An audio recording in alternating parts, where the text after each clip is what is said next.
Digər bir strateji layihəmiz isə Horadiz-Ağbənd layihəsidir ki, bu layihə sonunda Zəngəzur dəhlizindən, Trip marşrutun üzərindən keçməklə ölkəmizin əsas hissəsini Naxçıvan Muxtar Respublikası ilə dəmir yolu üzərindən bağlantısını mümkün etmiş olacaq. Bugünə qədər Horadiz-Ağbənd dəmir yolu xətti üzrə işləri 72% icra olunmuşdur. 75 kilometr hissədə dəmir yolu xətti döşənmiş və bu il ərzində isə bu hissənin 85 kilometrə qədər artırılması planlaşdırılır.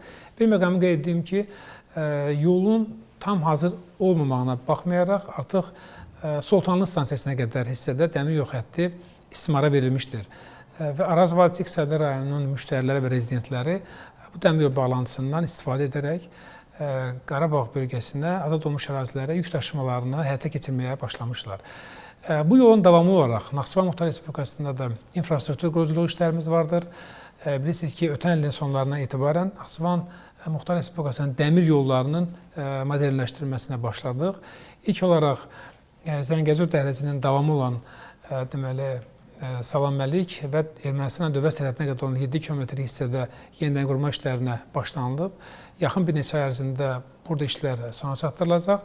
Bütövlükdə Naxçıvan dəmir yollarının tam yenidən qurulması ilə bağlı layihələndirmə işləri bitib və digər hissələrdə də müasirləşdirmə işlərinə başlanılacaqdır. Bu iki istiqamətdə həyata keçirilən layihələrimiz təbii ki, bizi digər infrastruktur layihələrini ayırmır. Burada bir kompleks yanaşma vardır, burada bir strateji xətt vardır. Bu strateji xətt isə ölkəmizin həm şərq-qərb, həm şimal-cənub dəhlizi üzərində yerləşməsindən irəli gəlir.